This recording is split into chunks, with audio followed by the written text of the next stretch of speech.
ଆମର ଫେବୃଆରୀ ମାସରେ ଦୁଇଟା କେସ୍ ହେଇଥିଲା। ଗୋଟେ ହେଲା ବୋରିଗୁମା ପିଏସ୍ କେସ୍ ନମ୍ବର 40, ସେଥିରେ ଗୋଟେ ମୋଟରସାଇକେଲ ଚୋରି ହେଇଥିଲା। ଆଉ ଗୋଟେ 43, ସେଥିରେ ଗୋଟେ ମୋଟରସାଇକେଲ ଚୋରି ହେଇଥିଲା।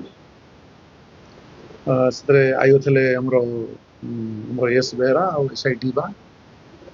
ସେମାନେ ତଦନ୍ତ କଲା ପରେ ଆସାମୀ KP Ravi, son of KP Krishnaraju of Charmula PS ବିସିଙ୍କୁ, ଆଉ ଗୋଟେ ହେଲା ପ୍ରଶାନ୍ତ ଗୌଡ଼, ସେ ଜୟନ୍ତଗିରି, ଆଙ୍କ ପାଖରୁ ମୋଟରସାଇକେଲ ଦୁଇଟା ଜବତ ହେଇଛି।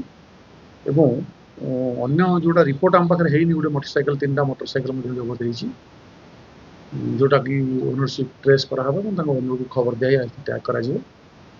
ଏଇ ଦୁଇଟା କେସ୍ରେ ଆସାମୀମାନେ ଧରାହେବେ। ହଁ, ତାଙ୍କ ପାଖରୁ ଧରା ହେଲା।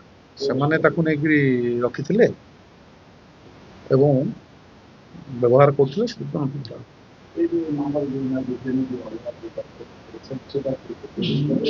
ନା ସେ ସବୁ ଅଲଗା ଜାଗାରୁ ଧରା ହେଇଛି। ତାଙ୍କର କହିବାର ମୁତାବକ ତାଙ୍କଠୁ ଧରା ହେଇଛି। ତାକୁ ସବୁ ଆବାଣ୍ଡନ କରି ରଖିଥିଲେ କୋଉଠି ଚୋରି କରି ଆଣି ବିକ୍ରି କରିବା ପାଇଁ। ଆଉ ତେଣୁ ସେ ଧରା ହେଇଛି। ତାର ଓନରସିପ୍ ଟ୍ରେସ୍ ହେଲେ ଜଣାପଡ଼ିବ କୋଉଠି କେସ୍ ହେଇଛି ଆଉ କୋଉଠି ତାର ଟ୍ୟାଗ୍ କରାଯିବ କେସ୍। ସମୁଦାୟ 3 ଜଣ ଅଛନ୍ତି। ଆଉ ଜଣେ ନୀଳ ହରିଜନ ବୋଲି ଅଛନ୍ତି, ସେଇଟା ବୋରିଗୁମାର, ସେ ଆବସେଣ୍ଟରେ ଅଛି, ତାକୁ ଖୁବ୍ ଧରା ହବ। ସେଇଟା ଆମେ ଭେରିଫାଇ କରିବୁ। ଏମାନଙ୍କର ସିଡିଆର ଆଣିକରି ଆମର ଯୋଉ ଚୋରି ହେଇଛି ସେମାନେ ଏମାନେ କୋଉଠି ଥିଲେ ସେଟା ଭେରିଫାଇ, କାରଣ ମୋଟରସାଇକେଲ ରାମ୍ପାର୍ଟ ଚୋରି ହେଇଛି ବୋରିଗୁମାରେ, ଧରାଯିବ। ଆଉ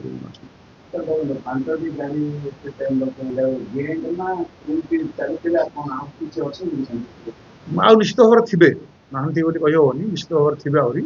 ଆଉ ଗୋଟେ ଲୋକ ଅଛି ଆମକୁ ଧରିବା ପାଇଁ। ଆମେ ଯେତିକି ପ୍ରମାଣ ପାଇଛୁ ତାରି ଉପରେ ବେସ୍ କରିକି ଆମେ 3 ଜଣଙ୍କୁ ଧରିଛୁ। କେସ୍ଟା ତଦନ୍ତ ଏଠି ସରିଯାଉନି, ଆହୁରି ଧରାଯିବ ଏବଂ ଆହୁରି ମୋଟରସାଇକେଲ ବି ରିକଭରି କରାଯିବ। ହଁ, ପୂର୍ବରୁ ଏମାନଙ୍କର ବିଭିନ୍ନ କେସ୍ ଅଛି, ଆଙ୍କ ନାଁରେ ବହୁତ କେସ୍ ଅଛି। ଚୋରି ଇଏରେ ବୋରିଗୁମା ଥାନାରେ, ଜୟପୁର ଟାଉନ ଥାନାରେ ଅଛି, କେସ୍ ଅଛି। ନାଇଁ, ସେଇଟା ଜଣାପଡୁନାହିଁ।